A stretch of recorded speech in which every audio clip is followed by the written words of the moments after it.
It is the second time of the season that the Grand Am Cup Street Stock Series GS category cars have come to Virginia International Raceway, and they are very quick indeed. It is the sixth round of the championship for Grand Sport 1 and 2. Welcome, everybody. I'm Greg Creamer, joined by Jeremy Dale. Guy Hobbs and Sandy Heng will be down in pit lane.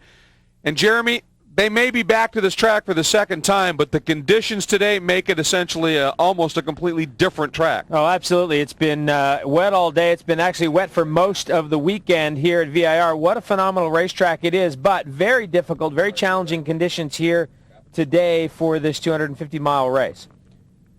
Let's take a look at the track map and give you an idea of the challenges.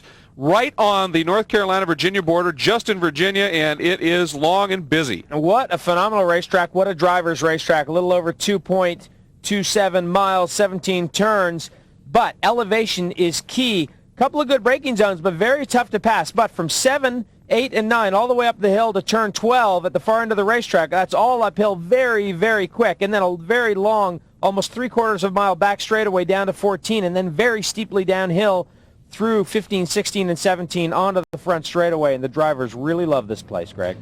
And familiarity seems to play a role. The people that are on the front of the grid have been here before, and they're with Sandy.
All right.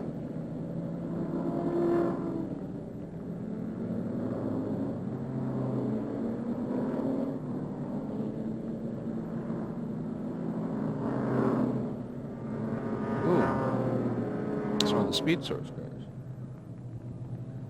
63. That's Sturman Tremblay's car, I bet you.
Excuse me.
Okay.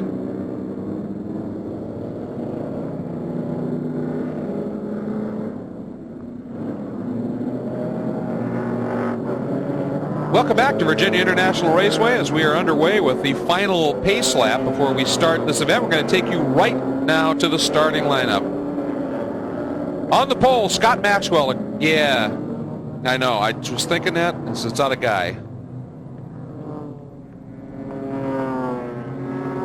My bad. I'm sorry. Thanks very much, Guy. Indeed, that all-wheel drive Audi should be very effective in these conditions. Let's take you now to the starting lineup as the pace lap well on its way. Scott Maxwell, a great effort in damp qualifying to put it on pole. Sylvain Tremblay will join him on that front row. Then Brent Martini and Dave Lacey fill out the second row, also both driving Porsches. Then John Kohler, that's a Celine Mustang, and Devin Powell in the Chevrolet Vet.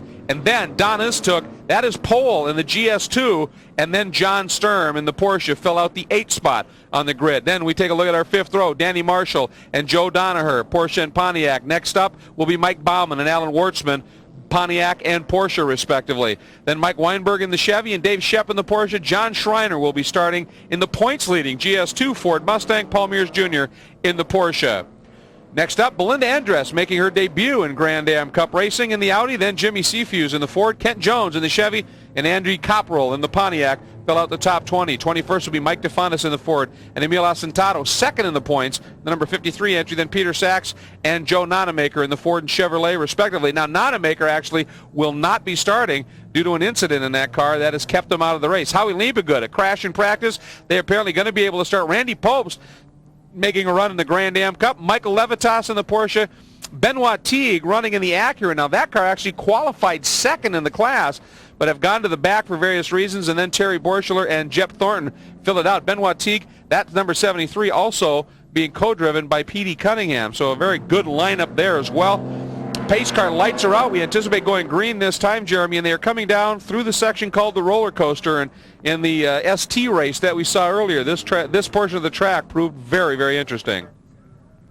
Well, it is. I mean, the camera doesn't really capture the extent to which this is a very, very steep downhill section here, and it kind of feels like you're falling off the edge of the earth when you're coming down that hill, and that can only be worse in these wet conditions. And then this run out on the front straightaway could definitely be a problem because you're trying to accelerate while you're cornering out onto that front straightaway where exit speed is very important. So we could see some cars off on that front straightaway. And we are underway. One of the cars ducking into the pits way in the background, but there we go. And look from the outside, Sylvain Tremblay trying to work his way around the outside and may have done it. Gets by Maxwell and picks up the lead early as they head down into turn one. Up into third quickly goes Wilkins. That's the team entry. That's actually Dave Lacey starting that car, so they're looking very strong indeed. Now, we should point out that Sylvain Tremblay, not that long ago, ran in the Sport Touring race here. He has a little track knowledge that some of these other drivers are without. Well, I was going to say a huge advantage really for Tremblay because he spent about an hour in a Porsche Boxster in the ST race here earlier in the day. And I think that's an enormous advantage for him right now, at least in the early going. It won't take a guy like Scott Maxwell very long to figure it out, but in the meantime, it is a bit of an advantage for Tremblay right now. And one of the sections you were talking about coming down through the end of the roller coaster back onto the main front pit straight, is some of the drivers in that race said there was water, just some drainage. There was water running across the track, and it was very, very difficult in that section. So we'll keep an eye on that. There's one of our speed shots. This is the section called the Climbing S's, and it is very interesting. Very aggressive runs up through here. Grip works for you as you climb up those hills, and then now you go through this section, Jeremy. There's a left-hander and then into the famous Oak Tree turn. Yeah, through this apex here, and then actually quite steeply downhill. You can see right there the car steeply downhill, and then up into that uphill kind of diagonal braking zone for the Oak Tree turn. Very tight right here as you go virtually under the tree, and then that's your launch. Very important because that's your launch onto this very long back straightaway. And look at the lead already for Tremblay. Well, I think your point well taken that, well, he's got that knowledge in his favor. He needs to and wants to open up as much of a lead as possible. And, of course, he's also got clear track right now, and that's got to be a benefit in these conditions. Oh, absolutely. I mean, these guys can see fairly well, but you get back deeper in the field, and it's pretty dodgy, especially on the opening lap. Now, steeply downhill here, especially this run right here. There is Maxwell sitting in the second spot. By the way, I mentioned the car that ducked into the pits. That was Belinda Endres in the number 31 Audi from RACE teaming. And it was just a drive-through. She stopped, and they cleaned the inside of the windshield. Fogging already starting to be a problem for these cars, and it could well be that as the entire race unfolds. Well, fogging is always an issue in these cars. And keeping the windshield clear. If you don't keep the windshield clear, there's no way to go forward, so you've got to keep that windshield clear. And a pass right here for third as 81, Brent Martini takes the spot away from Lacey right there in the number 7 car, and coming on strong, trying for it as well as Devin Powell. This is the battle for fourth. And Powell and teammate Doug Goad only finished 7th here in their previous race here. Now, of course, very different conditions, but they were not able to show as much speed as we've seen from them in qualifying either. So they're only 3 points back in the points. So this is a very interesting battle that's starting to build already here at VIR.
real quick, Scott Maxwell very deftly and smartly let Tremblay go around him, or Sylvain, just to see where the line is, where the danger zones were. So it was just so you know, guys in the booth. That makes great sense, and Maxwell is that smart, I think. Well, he's Canadian, right, Jeremy? Yeah, it's all factored in. Yeah, it's all part of the And in Canucks. spite of that, he did something that smart. I'm impressed. I think it's great. Click on the yellow. Okay. Let's go back to this. Not going to come back in time. Oh, we got it moving. Or is he on the starter? No, that's too fast. Yeah. Starter. Doesn't look like he's going yellow. Well, the Mustang's moving. Ready to put you in the car. Okay, now I'm absolutely soaked completely through it. As is the rest of the guys. They're going to come in again. Driving that there.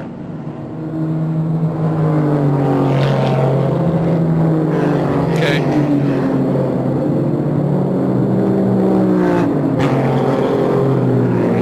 All right. Okay. And Okay.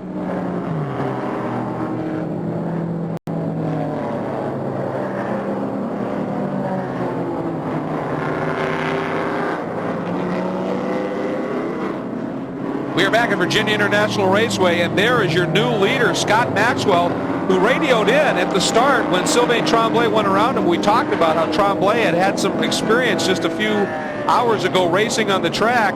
Well, there's the 70 who went off the track, but before that happened, Maxwell said when Tremblay took a run, he let him go, tucked in behind him, so that he would let Sylvain Tremblay show him the quick line around the track without having to explore and maybe go off on his own.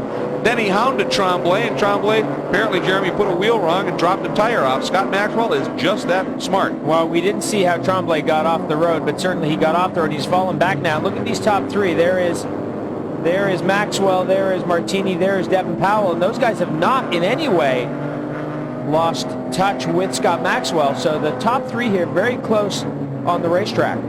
Now this is a huge development. This is the number 30 Schreiner Racing Mustang of Schreiner and Lapsevich, and they came in here, keep in mind, second in points and only 11 back of the points leaders, and they suddenly stopped in the turn 9 area. They now he's got it at a crawl at this point. John Schreiner just trying to get this car down to pit lane, but he's already losing a lap and is going to go down a lot more, especially if he can't make it up this hill. May even end up with a yellow flag here, but this is going to absolutely kill them in turn of the points championship and their possibilities. And keep in mind, after this, there are only 3 races yet to go. Meanwhile, up front, Scott Maxwell continues to run. Jeremy, Canada has certainly produced some awfully talented racers, and as one of them, I would think you would certainly include Scott Maxwell in that group. Oh, no question about it. And David Embringham, who has partnered Scott Maxwell for bulk of this season. David is in Denver this weekend working as a driver coach for the Toyota Atlantic Series, and that's why he's not here. But they brought in Richard Spinard. So, between that group of guys, you've got some pretty solid talent, and you've got a good shot at getting the job done. I think Richard Spinard has certainly become one of the legends of Canadian racing with his amazing success over the years. Of course, the Spinard David driving school that launched so many great careers. Here now, your leader in the Grand Sport 2 division, the 04 Istuk Gaines Motorsport Group Audi S4 of young Alessandro Lincei, who we talked to earlier, driving this machine. Actually, Don Istuk doing the starting. Lincei will be picking up and going with it, but in these conditions, that all-wheel drive is going to be extremely effective. If you just keep it on the track, this car, I think, by its own very nature, is going to be a very, very quick piece today. Well, they will have a bit of an unfair advantage with the all-wheel drive. There's no question about it on a day like today. Car just flowing through the sections of the track here. This track is extremely challenging just in the drive. There now is a look at the 30 car that has made pit in. They've had to move some of the cones out of the way to get it into the pit lane proper, which is good because it has saved us from perhaps causing a full course caution. Good in that sense, but bad in terms of that Grand Sport 2 division point scenario. Meanwhile, here is Scott Maxwell continuing to lead and lead very strongly in the Doncaster Racing Porsche GT3 Cup car. But as we pointed out, not that far behind him. You see there, number 81 is Brent Martini, the G&W Motorsports car, which, by the way, has their race shop and factory right here. And they have done a huge amount of testing at this facility. And that's paying some big dividends right now as Brent Martini able to stay right with Scott Maxwell in the early goings here at Virginia.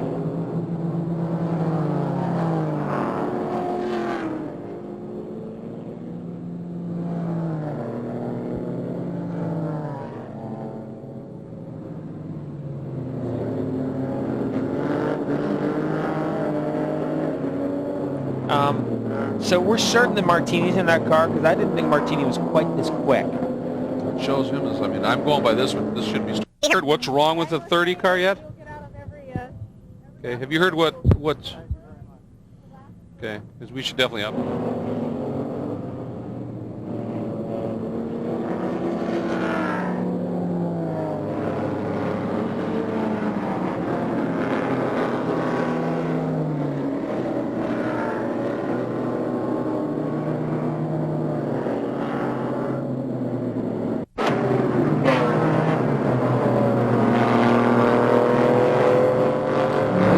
Doing a hell of a job. I don't know. I'll go back down there.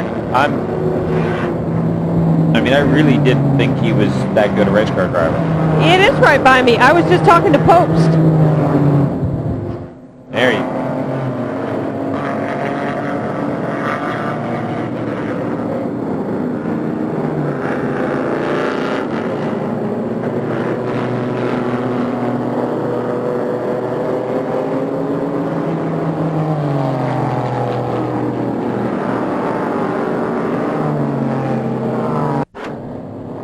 You want to have Sandy, your guy, just do a VO update on the 30 real quick? Once we come back? Okay.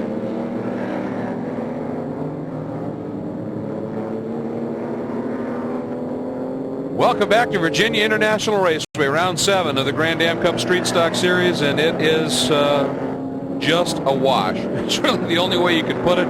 There have been reports that since we arrived on site here Friday morning, we've already had some 5 inches of rain in the area. So this track is absolutely saturated. But Scott Maxwell continues to lead very strongly here. Now, as we were going to break a little bit earlier, we saw some problems for the number 30 machine. And Sandy Heng, what's the problem? Well, they've got a broken throttle body. Now, what that is on a fuel-injected engine, it's the piece that throttles the air in and out. You can see they're trying to make a quick repair to get this car back out, but a very costly delay and a frustration here for this team. Huge frustration, as I said, coming in about 11 points back in the points to Emil Asano and Nick Long. He drives in the number 53 Max Q Motorsports entry, and this is going to be very costly in terms of points as we get near the end of the season. But Scott Maxwell, Jeremy, continues to lead, but Brent Martini, who is not a full-time professional type race car driver, is doing a stellar job in staying close and, in fact, on occasion, hounding him. Absolutely. Brent is doing an exceptional job in this opening stint because, as you say, Scott Maxwell is, for all intents and purposes, a full-time professional race car driver, and Brent Martini is not, but has not put a wheel wrong. Actually, none of these top 3 guys. And is that Sylvain Tremblay? It is. He's had a tremendous recovery drive. Sneaking back into our picture. There he is. Fourth. And that is the 70 car. Well, there you go. You could actually see Maxwell, as they came out of the oak tree turn down the far end of the racetrack, using a different line, trying to put the car in the middle of the road to find some traction, which is certainly a big part of racing in the rain, is finding traction. And there is one of the Speed Source cars. That's Tremblay. And then the number 7 of Dave Lacey, which is the team car to Maxwell's lead entry. And obviously Tremblay, after his spin, was able to get around Lacey, but Lacey's upped his game a little bit now and is closed back in, making this one a fairly interesting little run. So both of the Doncaster cars in the top 5, which is where they want to be right now. The secret here today is really to keep the car off the green stuff. Keep it on the black stuff and off the green stuff, and that's really how you're going to be successful today. Well, and I don't think that it's any accident here that out of the lead 5 cars, 4 of them right now are Porsches, for the simple reason that you've got that engine that is planted right over those rear wheels, which gives them tremendous grip out of the corners in terms of acceleration and decent braking into it, doesn't it? Yeah, no question about it. I mean, the Porsches have been strong here in the dry as well. Right, I mean, it's definitely a racetrack that suits the Porsches. But yeah, I mean, it's not going to hurt when you put your foot on the throttle to get out of the corners to have to wait over the drive wheel. So we're watching this developing right here, and there is Sylvain Tremblay. Let's go down to Sandy Hang, who's with Randy Popes, the newcomer here. With Randy Popes, and we may have a movie star amongst us. Actually, the producers from the Fast and Furious 2 are talking to Randy about doing some stunt driving. Are you up for the challenge? What kind of driving do you think you could be doing? Well, I'm working on it, and we're really looking forward to that opportunity. I hope it comes through. We're going to be doing street racing and all the crazy spins and turns that you see, and I even hope to try to get a little bit of my own editorial comments in there for some real driving maneuvers rather than just, flashy shots of the car, bang, bang, bang. And this will be great practice today here in the race in Virginia because the conditions are amazingly wild. I don't know if he looks like Vin Diesel, guys, but I think he definitely will work. We know his driving works. Let's go to Guy Hobbs. Guy? Quick update on the 11 Corvette Powell Motorsport. I was just talking to the team. They have not raced in the rain in 2.5 years of racing, and they have never raced the Corvette in the rain, and it's the first time for Devon Powell in the Corvette and in any rain, and they're very impressed with how he's doing so far, but first time for them. Well, there you go. We have no clue. Our driver has no clue, so let's go out and go as fast as we... He doesn't know any better. That's, I think, the thing, huh? Well, it's hard to believe that Devon Powell has never raced in the rain. Ooh, this is quite a little schlemazel there as the Mustang comes out of the pit lane with one of the slower lap BMWs in the mix there. But I'll tell you, if he's never raced in the rain, he is doing a great job as well. Doing a very strong job. And for Randy Popes to come over here, this is the first time he's raced the team he's racing with, Freddie Baker's team, here in Grand Am Cup action. In World Challenge action this season, he has won 3 straight times from pole to checker, and I think when Randy Pope shows up and tells somebody he's racing a Porsche in the series you're in, you start to worry about it just a little bit. It'll be fun to watch when he gets behind the wheel, and it'll be fun to watch the movie when that movie comes out.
Welcome back to Virginia International Raceway. You're looking at Scott Maxwell, who of course started from the pole, lost the lead briefly, got it back when Sylvain Tremblay dropped off the road momentarily. And Maxwell has been setting a blistering pace. He has already lapped the second and third place cars in the Grand Sport 2 division. That second place car in Grand Sport 2, the number 54 BMW of Barber and Borchler, running in the 8th spot, Jeremy. So right now, Scott Maxwell is on a tear. Leading in that GS2 division is the Audi that we talked about earlier of Istuk and Lindsay, the 04 entry. That car is running 6 overall, and Maxwell is closing in on that fairly quickly, and traffic has given him a break from the rest of the pack. Well, I think that's really what he's used to his advantage to leg out a bit of a lead here. I think he took, kind of the first 10 or 15 minutes of the race to just get comfortable in the car. As you said earlier, he let Sylvain Tremblay go. Sylvain made a bit of an error, went off the racetrack. Scotty took the lead, and he's been there ever since. But I think his pace has been getting stronger and stronger, and he's had so much confidence. He's just been able to cut his way through traffic. There's Brent Martini, P2. He's done a very, very solid job. Hello. But it's moments like that that really have played into Maxwell's hands, because we saw early in the going, 81, Martini was fairly close, as was Powell, and now they're 81 Martini is about 10 seconds adrift of Maxwell right now, and it's because, as you said, Maxwell been very adept in traffic, and the rest of the guys have been caught up just a bit. No question about it, and I think he's just got a lot of confidence right now in the race car and finding his way. There's Martini, there's Powell coming down the hill, there's Tremblay, there's Lacey. It's actually Wilkins, that's my mistake. I mentioned that earlier. And there's the Celine of Kohler and Smith, that black car with the orange lettering right there that has had a problem early, had one minor off, really wasn't anything serious, and since then they've been rolling along very nicely and have found themselves well up in the order. As a matter of fact, they're sitting well placed up in that top 10 right now, so they're having a good run as well. But the story right here, well, we should talk a little bit about Tremblay. Whoa, number 26, problems here. That's Peter Sachs and Chuck Snipes in one of the Mustangs, and they've had it off to the point that it has ripped up one of the little bit of the trim on the side of that. Well, no, the tire's down. Yeah, they've hit that left rear on something, and luckily he's done it right by pit in, so he'll sneak across the racetrack and get to his pit lane. But that, you can see the rear axle is bent. That car definitely having problems, and the 18 car is off and going lakeside. Well, this car has been in and out of the pits on a couple of occasions for stop, work on it, back out again, and it's been struggling since the green flag, and I think maybe it's just given up the ghost here, and he's going to be parked for a while. As you said, lakeside, and that's one of the problems here. It's not just that the off the track is a little bit damp. I mean, it has been raining so hard for so long here that literally any area that's shallow is now filling with water. There's no place for it to go. It's just it's a mess. You see Scott Maxwell's line there up into the oak tree turn, very wide of the apex on the entry, really just running the rim around there. Remember I said a little bit earlier, racing in the rain is all about finding grip, and I think that's what Scott has been gradually doing. He's just been finding little places on this racetrack where the grip is a little bit better and you can roll a bit more speed, be a bit more aggressive with the throttle, a bit more aggressive with the brake pedal, and he's really made it work to his advantage. Well, as any Skip Barber driving school instructor tells you, you have to explore a little bit, find where the grip is. Often it's offline, and you get out there and you find it, and the car is able to then hook up a little bit better and go quicker. And Maxwell has apparently been doing that to absolute perfection and continues to lead, and in fact expanding his lead here at Virginia International Raceway. Martini's in second, and back in third is still Devin Powell, but they're falling away.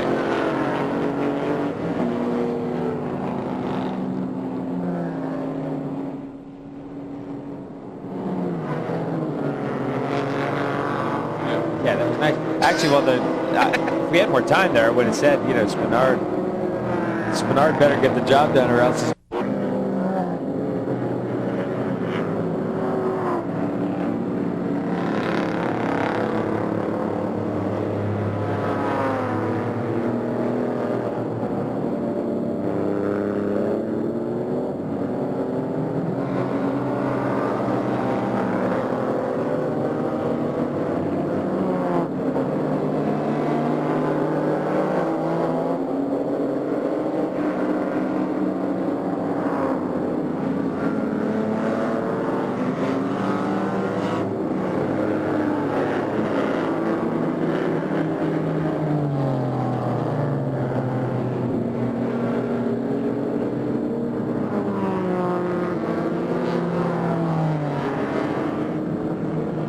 Welcome back to Virginia International Raceway, where this car and the driver thereof, Scott Maxwell, continues his crushing display here. And the car is now tucked in behind, trying to find a way by, is the leader in the Grand Sport 2 division. It's that all-wheel drive Audi. And that tells you about the amount of time here that Audi has in front of everybody else in that class. It's taken Maxwell a while after he passed the Mortular BMW to get up to the leader in GS2, and it looks like the leader in GS2 is making a run to the pit. So right as Maxwell catches him, that car ducks into pit lane. And I think, Jeremy, one of the concerns of this car, it's fast, it's got pretty decent drivers, but it's a thirsty car compared to some of the others in the GS2 division, and Sandy Haig's waiting for him. This is a scheduled pit stop for this team, Don. Istook will be getting out of the car. Alejandro Lins is getting in. Driver change. They're going to take a look at the tires. They make a decision at this point after doing a look-see whether they'll change. Also taking on fuel. This is just a great run for the team. They said the only difficulty they've had is the windshield. It has been fogging up. They've been wiping it as he's driving, but that's what a lot of the drivers are dealing with here today. Visibility problems. Back to you. Well, I mean, Jeremy, that's just a factor here. You get the moisture like that, the different heat and moisture content in the car and out of the car, and it builds up. You got to get warm, dry air up onto that windshield, and that sounds easy, but it's actually very hard to do because these cars run, as you can see, with that passenger side window is not there, the driver's side window is not there, so it's very difficult to keep the moist air out of the car. So unless you're blowing an awful lot of hot air onto that windshield, very tough to keep it clean. And we've seen the other Audi, Belinda Endres, has struggled with that as well, so Audi may have it worse than the others. There's the number 53 entry. Now keep in mind, this is the Max Q Motorsports car of Santo and Longy, and those two came in here leading in the points. Well, we showed the problems for the number 30 car, but Guy Hobbs, they had a problem early, and the number 53 car did as well. Well, can you believe on a day like today, of all things they needed was water, and lots of it. Overheating problems for the 53. Nick Longy has stayed in the car. In the meantime, Sylvain Tremblay has got out of his Porsche, and now the 11 car, they are waiting for him to come in and make his pit. However, their problem is they have a broken radio. So now Devon Powell's dad has to make his way out to the pit wall and try and wave and signal to Devon to come in while Doug Goad patiently waits to get in that car.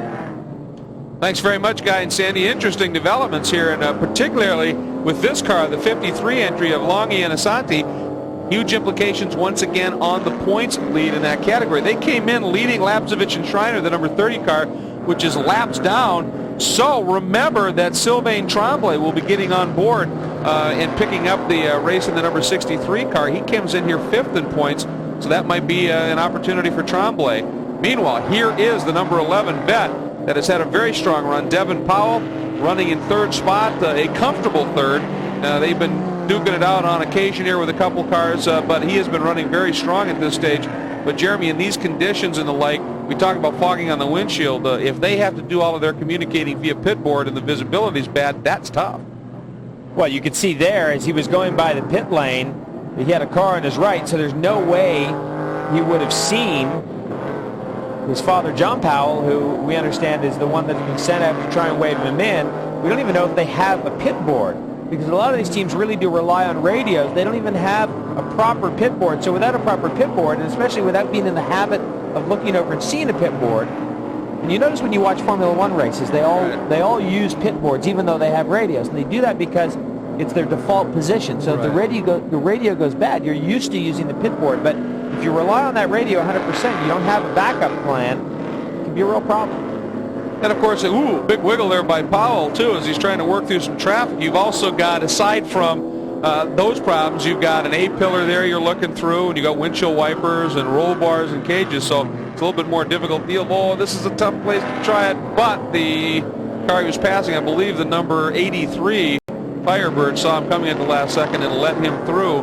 But this track, as awesome as it is, dry or wet, it doesn't matter. One of the things they say, there's so much of that S's action, the bob and weave, that passing can be a little bit difficult here. But one guy hasn't seemed to struggle with it at all is this guy, number 76, Maxwell. And by the way, the car he's passing is the number 73 Acura NSX that Benoit T qualified 2nd in the GS2 class, started dead last, and he's up knocking on the door of the top 10. We'll be back.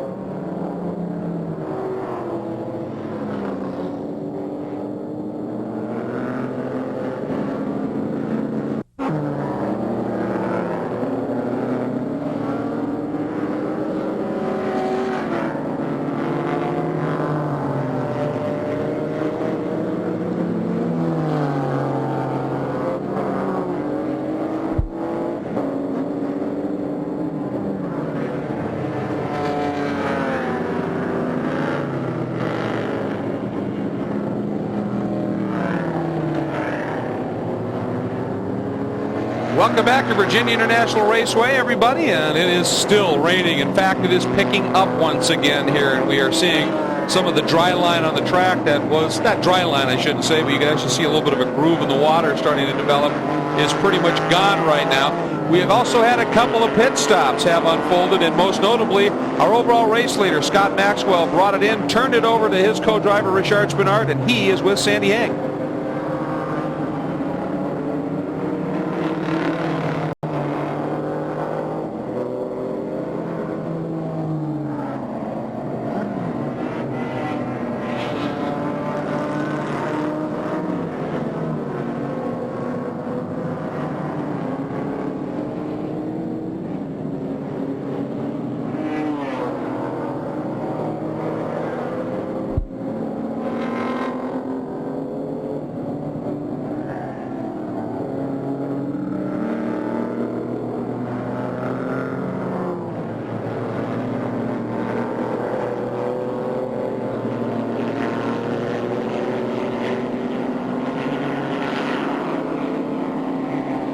Well, Jeremy, I'm flabbergasted to hear him say that, watching not only his pace, but just the way he was driving around the track. You'd never have known. No, you wouldn't have guessed that the car was as loose as it was. There is a look at Richard Spinard, who's in that 76 car. But when you were watching Scotty Maxwell, I mean, he was never, you never saw any big lurid slides. He looked very tidy. He looked very, you know, buttoned up, really. So, was that Darren Law just saw? That was the 01 that just had an off, apparently.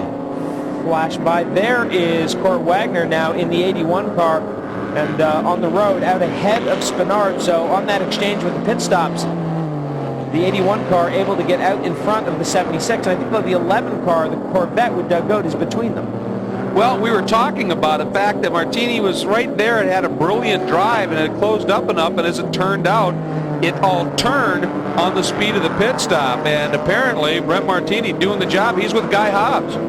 Yeah, Brent is getting out there, just got out the car, and obviously congratulations on a great drive. Only your third time in the rain. That's true, my third time in the rain, and what an experience here at VIR.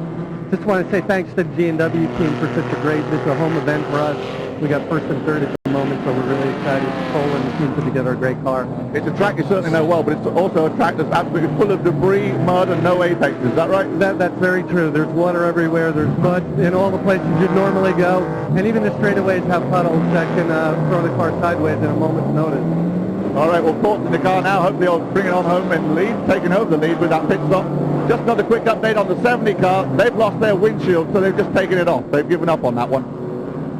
Oh, that was a car, of course, that was in contention in the early going with Sylvain Tremblay, but I don't think we can say enough about the drive of Brent Martini to stay that close. Obviously, we maybe have a clue as to Maxwell's problems, and I have to say with Maxwell, we talked earlier, Jeremy, about him being a truly very gifted driver, and I think we've just seen fair evidence of that. If that car was that much of a handful, and for him to be able to be that quick on it, what does changing a couple of pounds of pressure effectively do to setup? Well, it normally you take a little bit of pressure out. I mean, it depends where you are in the pressure window, but their intent by dropping a couple of pounds in the rear tires was to gain a little bit more grip in the rear, and that's what it should do. But things change a little bit in the wet, and sometimes in the wet what you need to do is you need to get the pressures up so you get the tire kind of, you know, balled out in the middle of the tire so it cuts down through the water, kind of like you would have, like, you know, in the snow, so it cuts through. But they'll know enough about this race car and what to do with it, and dropping a couple of pounds of rear tire pressure is going to help a little bit. But the way Scott was talking about that car, I'm doubting that a couple of pounds of pressure is going to be enough to make Richard Spinard happy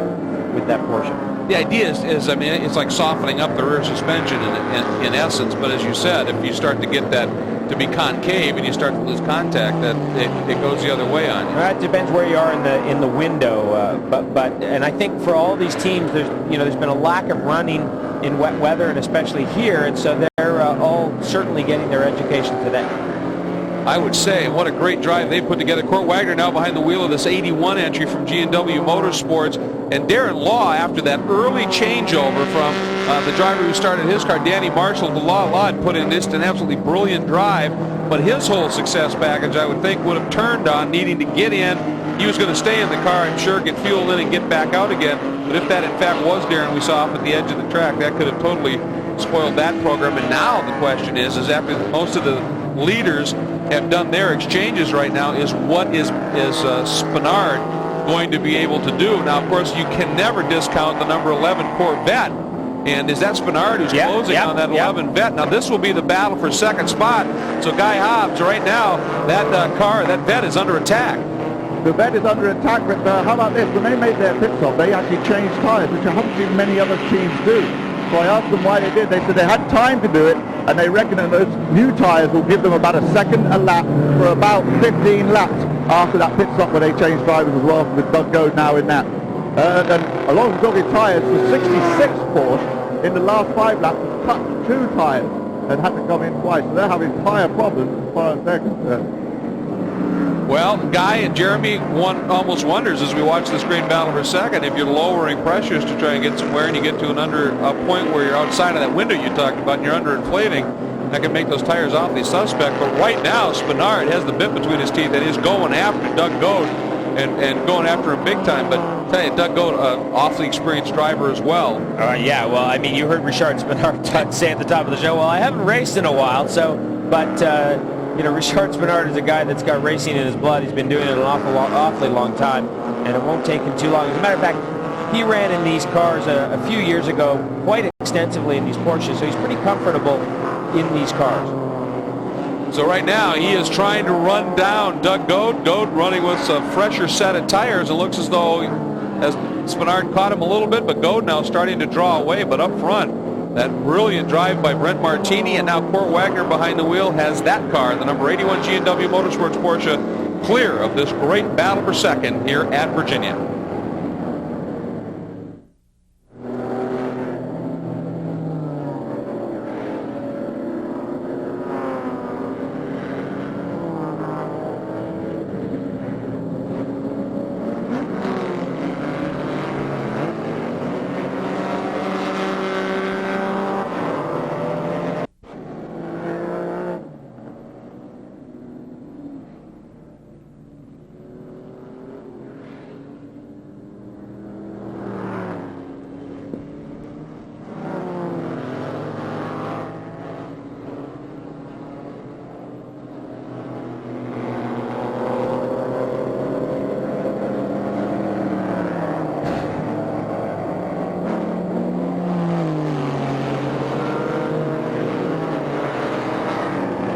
Welcome back, everybody, to Virginia International Raceway. We're now with the low cloud deck as well as the sun setting. Darkness is fast approaching, and as if they're as miserable as it's been, there has been some pity taken and some mercy shown because the rain has let up a little bit. You can actually see a little bit of a line starting to form once again in the wetness that is on the track right now. Here's your leader, Court Wagner, who shortly after he got in the car turned the fastest lap of the race and has been throwing in some very quick times. But number 76, now in the hands of Richard Spinard, has gone around Doug Goad and is now starting to chase and is actually making up on occasion some ground. There is 76 Spinard, and we've been seeing some fair evidence here during the break of that looseness that Maxwell talked about. The back end of that car is coming around quite a bit. Part of it because Spinard most definitely, Jeremy, has his boot in it. There's no question he's got a boot in it, and these two have been trading fastest laps as they go here, so Spinard very much on the prowl. Let's take a look after the first 6 rounds. Here are the point stands, and you can see Goad and Powell only 3 behind Maxwell. Empringham it's sad, but he's effectively, because he had to be in Denver this weekend, is out of it. But if things finish the way they do right now, with the number 81 of Martini and Wagner winning it, there's going to be a swing, or actually an increasing of 2 points right there for Maxwell over Goad and Powell. They'll finish second, and you get 32 points for that. Third gets 30 where Goad and Powell are. So they're going to open it up just a little bit. So it's not big increments, but with only 3 races to go in the championship, any gap you can increase in terms of the points could be absolutely pivotal. Hey, rather have the 2 points than lose the 2 points. Exactly right. And you can see it's getting interesting here because what with the darkness, as I said, the rain lightning a little bit, but when you get into traffic here, if they move offline just a smidge, you're still getting a bunch of roost right in your face, and it is going to be a little bit interesting here to race through. Now, we also have a very interesting point situation developing in the Grand Sports 2 division, and this one is an interesting story. The lead cars, the one that qualified on pole and with that all-wheel drive, let's not take anything away from the drivers who are very good, but that all-wheel drive in this Audi Quattro here has been a godsend in these conditions. points coming in here, you see the number 53 Mustang drivers, Asanto and Longy, 11 points up over the number 30 Mustang drivers of Lapsovich Schreiner. Then Sylvain Tremblay and his co-driver Sturm, 24 points back. But right there, Istuk and Alejandro Linz, 37 points back coming in here. Well, there's going to be a huge swing because right now, that number 53 points leading machine is in 12th spot, 20th overall in 12th spot.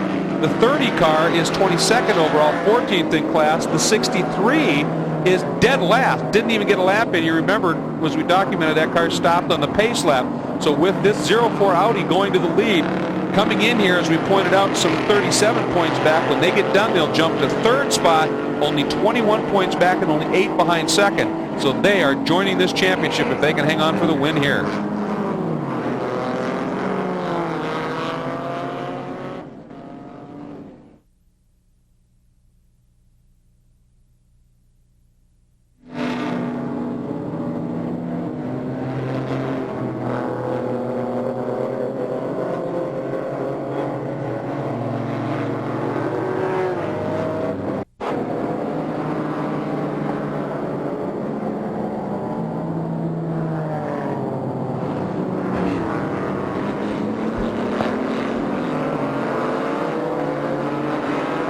The headlights are fully ablaze here at Virginia International Raceway now. Darkness is upon us here, and we're just about a lap and a half thereabouts to go.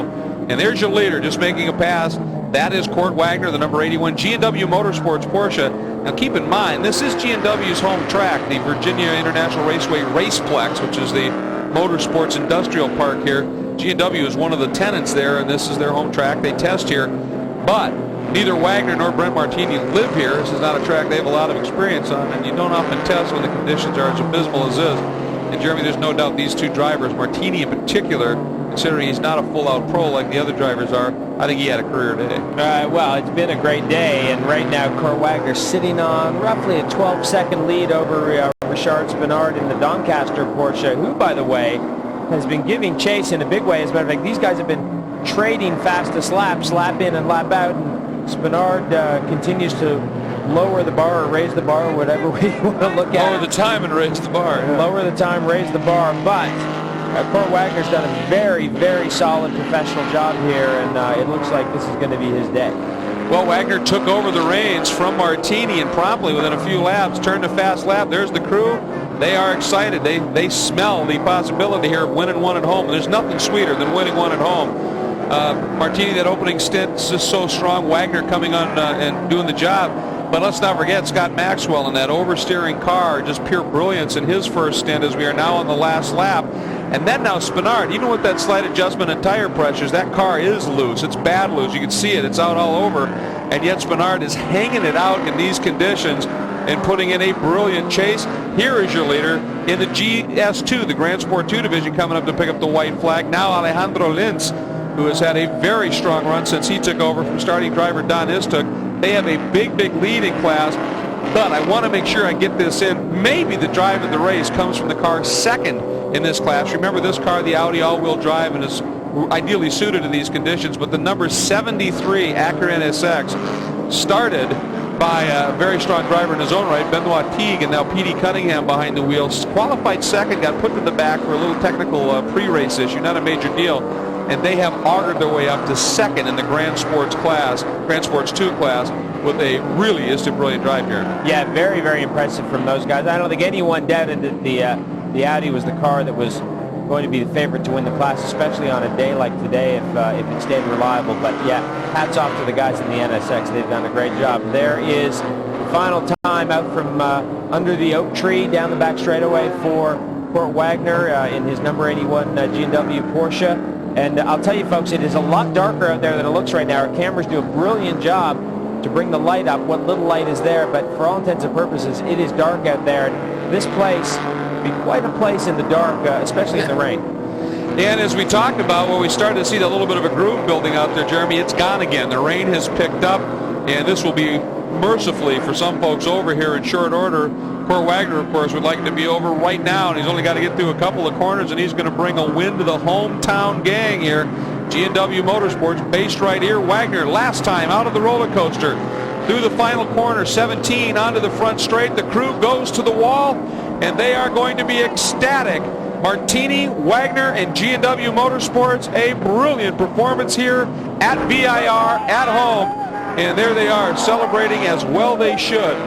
What an absolutely great drive for both drivers, really, and a great performance here. Now we go back and watch our Grand Sport 2 leader, the Audi, in the hands of Alejandro Lince as he works his way now down through that roller coaster section. And in the dark, that has to be one interesting ride as he fights his way down here. Out of Bogota, Colombia, Don Istook, the starting driver out of Fort Worth, Texas. Now, these two guys a ways from their home, certainly Bogota for Lince, but doing a brilliant job as he has on and off throughout the season here. And Jeremy, he wheels this one out of that final turn for the last time. All four of those wheels digging, a great drive.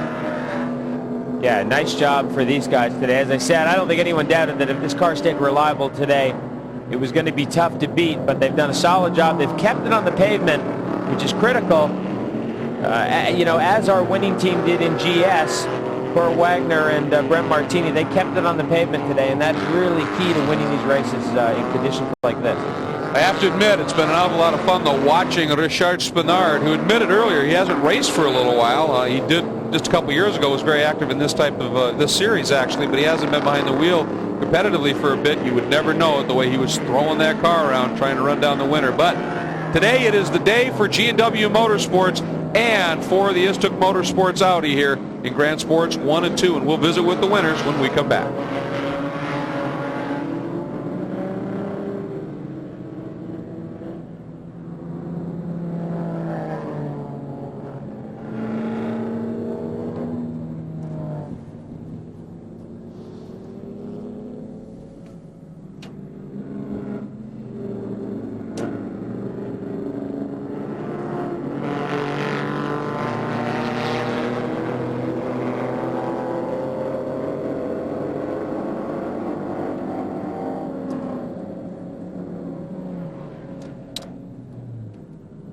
Well, Spinard did what he was supposed to do, which was finish ahead of Goad and Powell. Yep, exactly.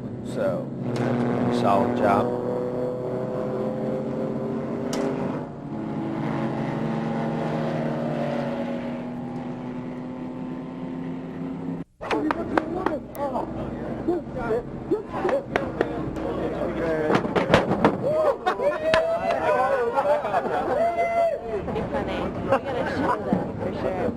Okay, so we have okay, we're gonna come back to guys with Really? Down to 11, up to 15. I had no idea. Yeah. All right. Absolutely. Sandy will have. Good work, dude. Good work. Nice job. Nice job. Nice to be here after all these great terrible conditions. Huh? Hey, mate. Congratulations. All right. Thanks, dude. Very good. Craziest race in the world. Can imagine. No, nutty. Yeah, it was okay in the rain, you know. It was great. I mean, the guys put together an incredible crew. The G&W, these guys are an amazing crew. We deserve to win. We've been chasing it all year and had some bad luck, but, you know, the rain was bad enough, but Apex, it's hard to find your Apex. Back into a dark, damp victory circle here at Virginia International Raceway. 7th round of the Grand Am Cup for the Street Stock Championship. Now complete. Let's get right down there to Guy Hobbs, who's in and amongst a very happy crew. Well, a home victory for the G&W Motorsports team, and Court Wagner, you took over the car. It had just got into the lead, and you kept it out there, putting on some incredible times towards the end. A lot of pressure coming. But I had the pleasure of traveling around this track with you yesterday, showing me the lines and the route. Obviously, all that thrown out the window today. You know, all of it thrown out the window. I mean, I hadn't come here in such hard rain. We hadn't driven in the full rain yet, Guy, and I mean, it's just an incredible race. I'm like, okay, you know, Brent Martini, my co-driver, did an amazing stint, drove an hour and a half, flawless stint. The G&W crew put together an amazing car for the race. I mean, the car was flawless, never missed a beat the whole race, besides not having a radio. I didn't even know we won when we came in, because I just knew that I may not have a radio when I got in, because Brent didn't have communication either. So I hopped in and just hammered as hard as I could for the full stint. I knew it was only about an hour stint that I had, and we just ended up winning. I didn't even know when I came in. I thought I was going in the pits. I had no idea. All right, well, congratulations. Somewhat pumped up, Court Wagner. Thank you, yeah. And next time, try not to break the door off when you come into the winner's circle. Back to you guys. Thanks very much, Guy. Yeah, he got out of the car, opened the door, and it absolutely collapsed down on the ground. And there you saw some of the campers that are here for the duration. Here's take a look at our results. Wagner Martini, brilliant drive from Brent Martini. Can't say enough about it. Same for Maxwell and Spinard. Their drive's great. Golden Powell, they were very strong. They just couldn't quite match the pace in the late going. Lacey and Wilkins in fourth. And Darren Law, what a comeback drive after the problems early in the early change to end up in the top 5. And then there in sixth is your GS2 winner. Great performance by Linson Istuk. Right there. There you see 73 Cunningham and Teague also very strong in their comeback drive. We're going to take you through the full field of results here. There you see the number 53. That was the point leader coming in GS2. They're going to leave here with the point lead, but Sandy, the guys that won here have closed it up and joined this championship battle big time. An incredibly happy team. Don Istuk, I got to talk to you. How did you see out of there? Were you just driving by instinct? We drove by memory. Once you got about 3 laps on this track and the windshield was so fogged over, we just kind of had to go by. Driving blind, and they did it. Congratulations to the entire team. Alejandro Lintz, Don Istuk, and company. Guys? Boy, they ran an incredibly impressive race. They had the right equipment to do it, but Jeremy, as you mentioned, they didn't make the mistake, and that was huge. Next round, another new track for these drivers and teams. Let's hope the conditions are better as we go to Mont-Tremblant, a track with so much history. SpeedTV.com for all things racing online. Check it out. For Jeremy Dale, for Guy Hobson, for Sandy Heng, I am Greg Kramer. It has been an eventful racing event here, if you will. We look forward to seeing you at Mont-Tremblant in a couple weeks. Until then, folks, do take care.